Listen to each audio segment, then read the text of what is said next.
Brébois. Bonsoir à tous, l'after est là jusqu'à minuit, l'after avec ce soir de Coupe d'Europe, une équipe européenne emmenée par Daniel Riolo. Daniel, bonsoir. Bonsoir les amis. Et Jérôme Rotten, bonsoir. Bonsoir à tous.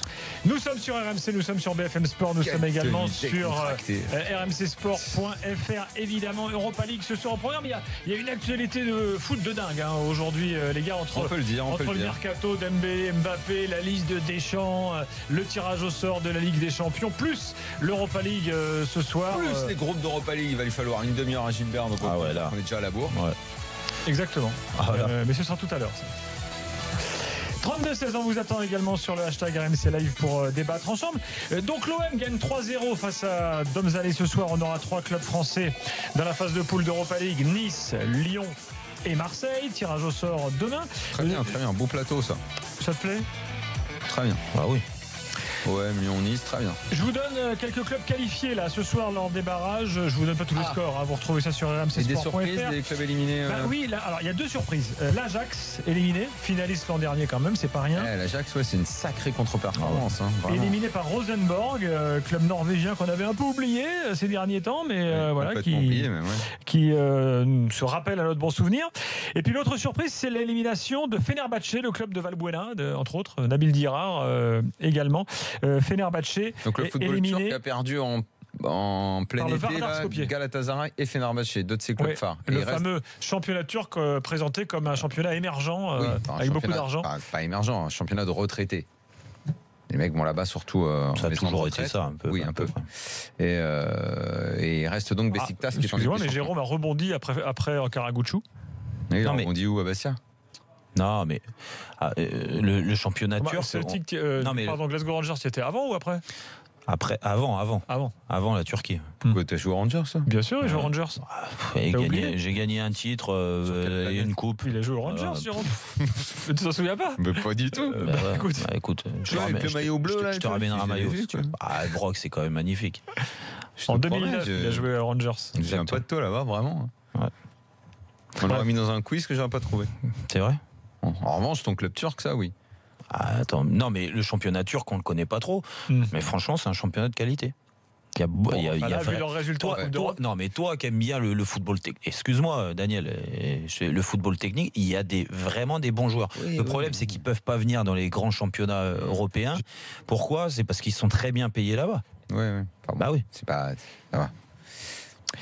Alors, donc, je le disais, les 2 surprises, c'est ça, c'est Fenerbahçe et l'Ajax éliminé. Il y a quelques clubs qu'on connaît bien qui sont qualifiés. Le Milan AC, par exemple, s'est qualifié pour la phase de poule de l'Europa League ce soir. C'est pas rien, le Milan, quand même, ça fera un bel épouvantail. Être dans le groupe de l'OM? En fonction des chapeaux, on verra tout à l'heure quand j'aurai les chapeaux. Je suis en train de les faire en même temps là. C'est pour ça je vous les donne tout à l'heure. Qualifié également l'AEK Athènes qu'on connaît, le Zénith Saint-Pétersbourg, le Dynamo de Kiev, Braga, le club portugais qui se qualifie ce soir, l'Athletic Bilbao, grand habitué. Bilbao, j'ai l'impression qu'ils sont tout le temps en Europa League. C'est vrai. Ils ont joué contre l'OM il n'y a pas longtemps, ils avaient tapé l'OM. Exactement, l'OM de Mitchell. Donc ils sont là. Everton est bien parti pour se qualifier également. Là, ils sont en fin de match face à Hajduk Split. Et puis tiens, l'Étoile Rouge de Belgrade qu'on avait là aussi un peu oublié. Il pourrait y avoir un chapeau Milan et Étoile Rouge de Belgrade avec l'OM. C'est une sorte de revival. Il pourrait y avoir un Marseille Étoile Rouge de Belgrade. Ça, ce serait un revival. En fonction des chapeaux que je suis en train de calculer. Tu les attends pas. Non, on verra ça tout à l'heure. Allez, partons sur l'OM, si vous le voulez bien, avec un OM qui a maîtrisé son match ce soir. Mais bon, avant de partir sur l'OM, il nous faut vos 3 points parce que l'essentiel, c'est les 3 points dans le monde du football. Il avait zappé. On lui a dit dans l'oreille. Oui. Est-ce que vous avez vu comment je me suis rattrapé? On l'a quand même un peu senti. Il a fallu, comme vous êtes ultra solidaire, vous l'avez souligné. Ça fait toujours plaisir. Non, on attendait, c'est toi le boss. Moi, on ne cache rien. L'important, c'est l'essentiel. Le plus important, c'est les 3 points. Souvent, l'essentiel, c'est le plus important. Daniel, on t'écoute. Mon premier point concerne l'homme du match, Valère Germain, le joueur doudou, qui a encore été essentiel ce soir, qui est l'homme qui porte l'OM, même si il faudra aussi dire que j'ai beaucoup aimé la prestation de Florian Thauvin ce soir. Mon deuxième point, c'est plus globalement sur l'été de l'OM. Parce que j'ai senti que ça commençait un petit peu à s'agiter, qu'il y avait certaines craintes sur ce début de nouvelle saison. Et j'ai quand même envie de dire qu'il faut se calmer un tout petit peu, qu'on est au tout début de la saison et que l'OM présente pour l'instant un bilan qui est bon. Phase de poule, c'est fait. 7 points en 3 matchs, c'est bon. Mercato, pas fini. On attend le 31 août et on démarre réellement la nouvelle saison pour l'OM. Mais ce qui devait être fait jusque-là, à mon sens, a été bien fait. Il faut se calmer un petit peu, même s'il y a plein de réserves à mettre, mais il n'empêche, c'est positif. Et mon troisième point, c'est sur le tirage quand même de la Ligue des Champions. Tirage qui a été bon pour le PSG et je pense aussi pour l'OM, pour l'ASM. Jérôme, tes 3 points. Alors le premier, j'ai mis ouf ça passe parce que on l'a constaté pendant une mi-temps, Marseille a été mis en difficulté. Que ça... S'ils prennent le premier but, tu sais jamais dans le contexte et tout, c'est toujours particulier. Mais c'est eux qui l'ont mis le premier but. Oui, non mais.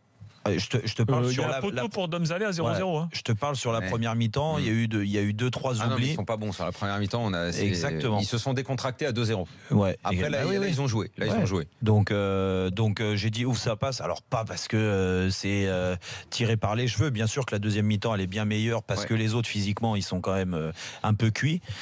Donc ça c'est le premier point. Le deuxième point, j'ai mis vite des recrues, mais c'est pas méchant quand je dis vite des recrues, et je rejoins le point de Daniel où il faut aussi se calmer. On entend des choses, ouais, le recrutement c'est pas ça, on attendait des noms, on attendait ceci. Déjà je pense que les dirigeants, ils attendaient, c'est ce que je disais pendant le match, ils attendaient une chose, c'est que l'OM se qualifie parce que t'es pas à l'abri d'une mauvaise surprise en Europa League, et ça sert à rien d'avoir un effectif énorme si tu joues que les 2 coupes, la Coupe de France, la Coupe de la Ligue et le championnat. Ça c'est vrai.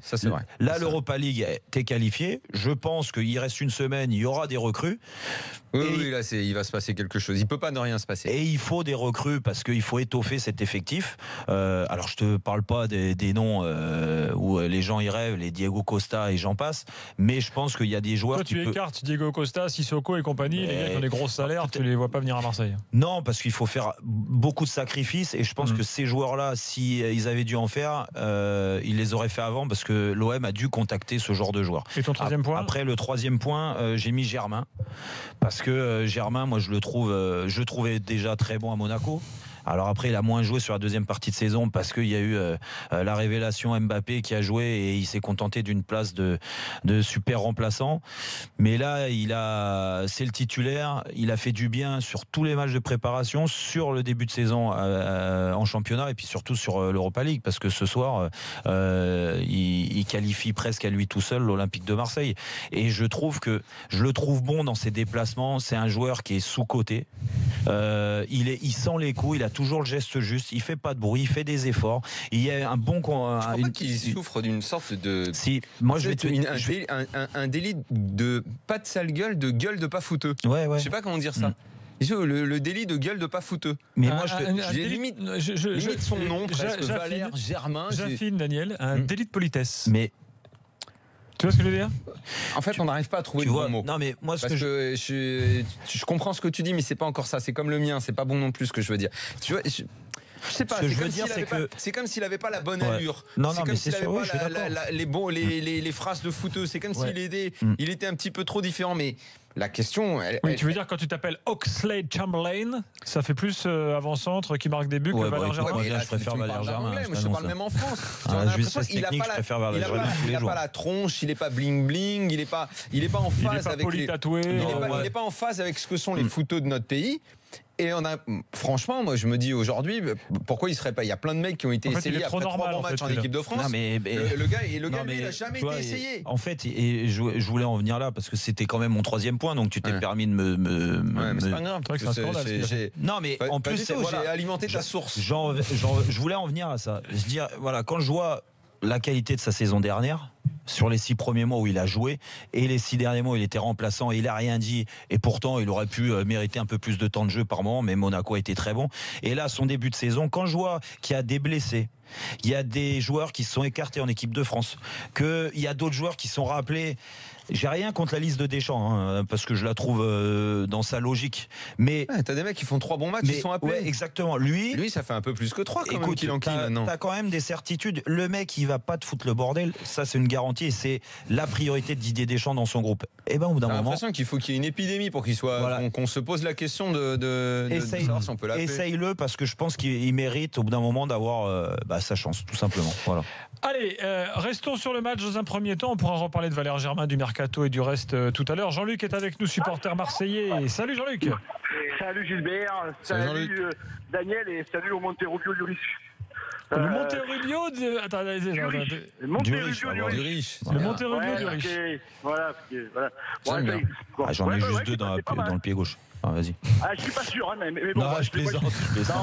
Je voulais dire quand même pour Jérôme que en tant que joueur, c'est haï pendant cette année, d'accord, vraiment haï, mais par contre, comme je trouve que vraiment comme consultant, il est bon. Voilà. C'est gentil. C'est pour ça qu'il est dans l'after. C'est gentil. J'ai vraiment détesté pendant des années. En consultant, vraiment, c'est super. Et je me régale. Voilà. Moi, ce que je voulais dire. Regarde, nous, on a fait la même chose. C'était pareil pour beaucoup de gens avec Dimico. Ah non, tu compares pas là. Non, mais pas. Non, je dis à l'inverse. Jérôme, j'imagine que tu le détestais parce qu'il était parisien, que t'es marseillais, machin. Et il y a énormément de Parisiens qui détestaient Eric et qui, quand ils l'ont vu dans son après-carrière en tant que consultant, maintenant le trouvent super. C'est vrai. Il l'adore maintenant, c'est vrai. Et ils ont découvert sa vraie personnalité après sa carrière. Bon, Jean-Luc, parle-nous du match. J'étais au stade. Alors, le match, moi j'étais au stade. Moi je dirais que c'est quand même bien de se qualifier, alors que dans ton équipe, tu as Zambo Anguissa, Rolando, Sakai. C'est quand même une équipe ce soir très faible. Moi, je suis très inquiet quand même, parce que s'il n'y a pas de recrutement, il va y en avoir des recrutements, ça, on ne va pas comment il va y en avoir, mais s'il n'y a pas de recrutement, parce qu'en plus, là, il faut savoir que Rami, est-ce que Rami, c'est long sa blessure, on ne sait pas. Selon le docteur Courbis, entorse acromioclaviculaire, 3 semaines. Donc pendant 3 semaines, on va à Monaco, donc sans Rami. Ouais. Donc ça, c'est super inquiétant. On y va sans NJ avec un Payet qui va être sur une jambe. Et sans Ocampos qui est suspendu. Et sans Ocampos qui est suspendu. Ouais, dimanche donc soir, la charnière Certic-Rolando, ça me fait très très peur pour dimanche. Après, on est qualifié, donc je pense qu'aujourd'hui, les dirigeants, ils vont comprendre. J'espère qu'ils ne vont pas penser que 3-0 c'est super et qu'on est au top du top et qu'on n'a pas besoin de recruter. J'espère qu'au contraire, ils vont bien comprendre qu'on a vraiment de grosses lacunes et que ce soir, si on n'avait pas joué contre Pim et Poum, ça passait pas. Et encore, c'est difficile parce que le coup franc sur le poteau, s'il rentre à 1-0 pour eux, c'est plus le même match. Et nous, sur la contre-attaque, derrière, on marque. Voilà. Donc, alors moi, je suis quand même content qu'on soit qualifié, bien sûr. On mérite ça. C'est bien pour le football français et c'est bien pour l'OM. C'est bien pour le projet. Par contre, si on recrute pas, je suis très inquiet parce qu'avec cette équipe, on va pas aller loin, parce qu'il y a vraiment quand même beaucoup de lacunes. Enfin, je sais pas si le banc. Alors on va en parler.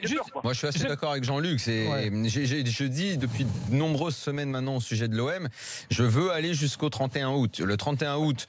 On fera un bilan, on regardera l'équipe et on essaiera d'envisager ce que l'OM peut faire cette saison. Si vraiment le top 3 c'est jouable, ça j'ai du mal à croire à ça.